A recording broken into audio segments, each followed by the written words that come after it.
Important आहे प्रोग्रेससाठी. म्हणजे तुम्ही फक्त प्रवास करत राहा 10-10, 15-15, 20-20 तास, माणूस काय करणार? कुठले एफिशियन्सीने काम करणार? पण ना हीच एक टीका पण होते तुमच्यावर एकनाथजी, म्हणजे तुमच्या प्रोजेक्ट सरकारवर. फटाफट करतो म्हणून? नाही नाही, तुमचा अशी, आणि त्यात तुमचे जुने सहकारी आदित्य ठाकरे हे आघाडीवर आहे. त्यांचं असं म्हणणं आहे की हे जे विकासाच्या नावावर होतंय त्यामुळे प्रचंड प्रमाणामध्ये कॉन्क्रीटची जंगलं निर्माण होतात आहेत, झाडांवर सतत कुऱ्हाड येते, ट्रॅफिक जॅम्स प्रचंड होतात आहे, लोकांचं आयुष्य हे ट्रॅफिकमध्येच निघून जाते. आणि हे तुमच्या ठाण्यातही आपण बघतो, इतर ठिकाणी बघतोय. पुण्यासारखं शहर असो, पिंपरी चिंचवडमध्ये नुकतंच एका जवानाचा मृत्यू झाला ट्रॅफिकमध्ये, तो व्यवस्थित पोचू शकला नाही वेळेत हॉस्पिटलला. तर ही एक समस्या सुटतच नाहीये.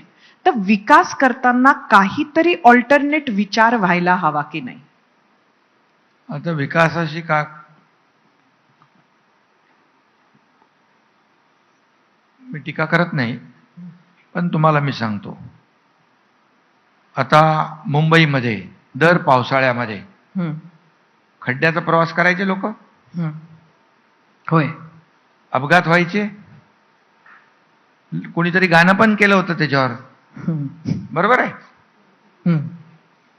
मग तसंच खड्ड्याचा रस्ता ठेवायचा. मी मुख्यमंत्री झाल्यानंतर पहिल्यांदा चेलना बोलवलं, कमिशनरना, म्हणालो हे मुंबई खड्डेमुक्त पाहिजे. कशी होणार? बोले कॉन्क्रीटचे रस्ते करायला लागतील.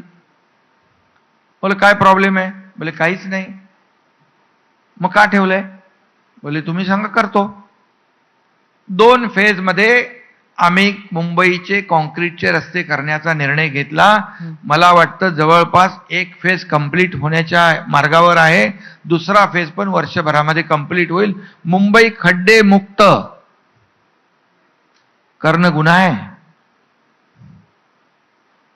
बरोबर आहे? इतके